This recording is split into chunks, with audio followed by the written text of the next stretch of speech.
There is hope for new prog out there, even if it's kind of being repackaged and retooled and a little bit of a masquerade as something that maybe the general public don't know about it. But hey, the roots are still well and alive, so let's dive into it.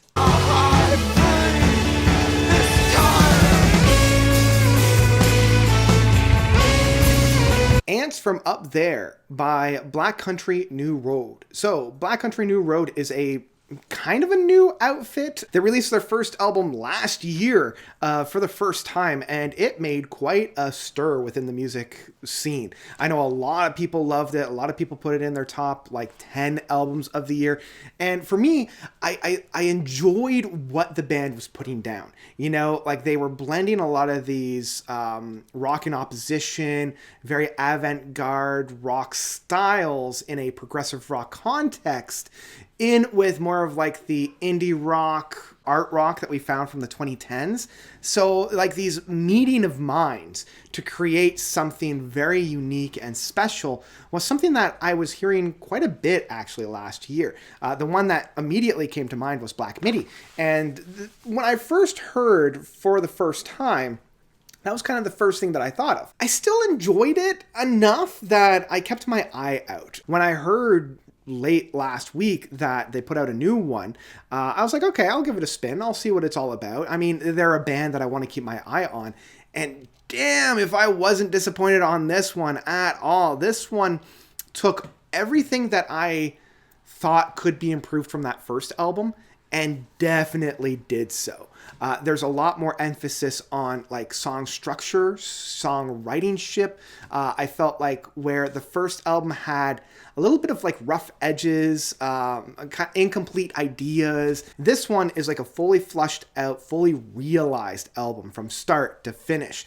The tracks are completely realized in all of their ideas, and they took all those blending of styles and instead of creating this soup, created something very, very beautiful and very tangible. I'm feeling flavors from early Arcade Fire, from their Funeral album. I'm feeling the collaborative essence of a polyphonic spree when it's coming to using all these different instruments and not just blaring them at the audience the entire time, knowing when to use a saxophone, knowing when to use a violin, knowing when to use both or neither. And I'm also getting the flavors of say Murder by Death, especially within the lead singer of Isaac Wood, who unfortunately a week before this album even dropped had to step down from the band. So I didn't even know that they were releasing an album. I saw the news of Isaac's departure, and then the next week, oh, here's an album. And I'm like, did they record an album in a week?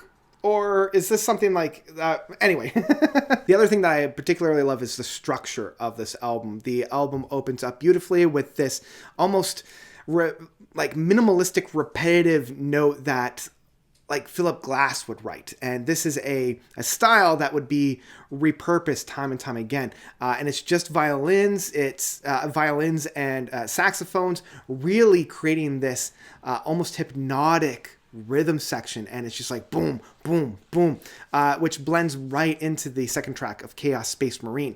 And I love the haunting harmonizations between the singers and the performers. I love the dripping hauntingness of Isaac's vocal works with the heavenly big crescendos of the music. And again, I'm feeling Arcade Fire's Funeral when we get into the chorus work. Right when he gets into that I'm leaving my body, I'm just hearing the Neighborhood Power Out song, I'm hearing all those it's what made me fall in love with Arcade Fire and indie music right from the beginning. And something this band does so well is playing with a theme, right? The second track of Concord, as well as the sixth track of Haldener,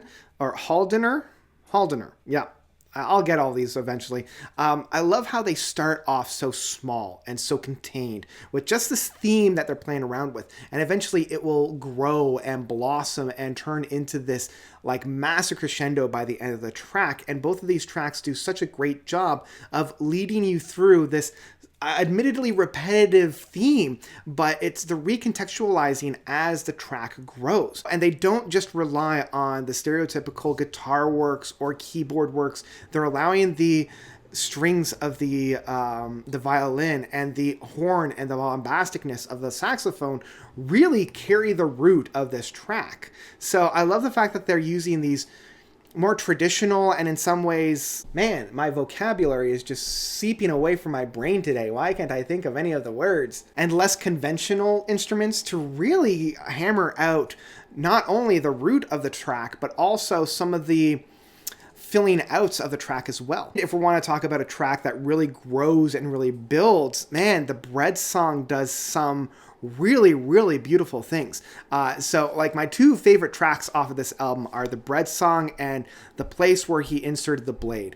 Both of these tracks are deceptively haunting and dark, right? Like I feel like this whole album has all these really dark and haunting and brooding tracks that are packaged in these heavenly, very chill vibes, very like bright and sunny moments, especially with Bread Song being so almost peppy in the music that's being presented. And like, talk about taking your time to build up these tracks, right? Like both Bread Song as well as the ninth track of Snow Globe build a tracks very similar to like some post-rock or noise rock. Like I'm thinking of Godspeed You Black Emperor, or even like to a lesser extent Explosions in the Sky, where they really take their time to develop the tracks so that, you know, the 6th minute, the 7th minute, the 9th minute, you're just in this cacophony of sound provided by all these more traditional tracks, and at no point does anything feel artificial. There's nothing feels like it's been pre-recorded when they enter the studio. It really does feel so organic in that sense that all the band members came in at the same time and are really like playing out these tracks very organically. The one thing that I love about this album is some of the more experimental aspects that they try with this, like especially with Snow Globe, where they drums just like are practically from a different track, you know, like it's so chaotic, it's so bombastic, it's so present in there, but really the music that's found around it is very neoclassical, it's very somber and subdued, and it feels like so disjointed, but for me it works. And I love the fact that, you know, you're tightening the cog and you're like tightening the coil until you finally let go of it. And once the drumming is kind of done, you're able to just like, really enjoy the music. But I can also see how that could be that sliver that you dig down into. And if you're not in for the ride, you could be like, well, why? Why was that there? You could have done without it. Finally, the last track, the one that I haven't talked about, Basketball Shoes. Oh, boy.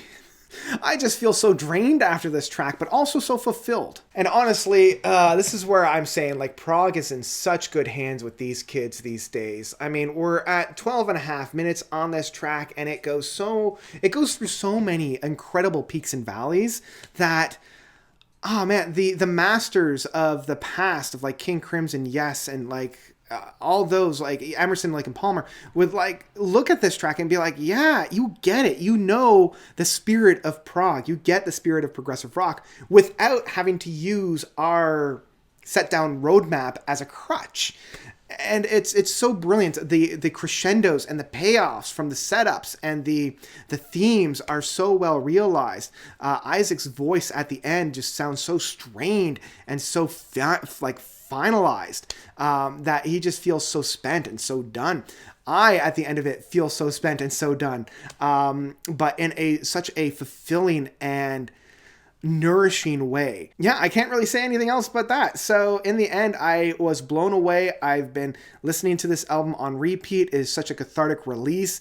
I will admit, if you're not into a more darker style of music, if you're not into a more organic, raw aspect of it, if you need something a little bit more symphonic in your music, this might not necessarily be for you. But if you love that more indie music from like the 2010s and more of like an experiment in sound and experiment in noise, you're gonna just feast on this album and friggin' love it. It's for that reason that I have to say that Ants from Up Here from Black Country New Road is one that I absolutely love with my whole heart.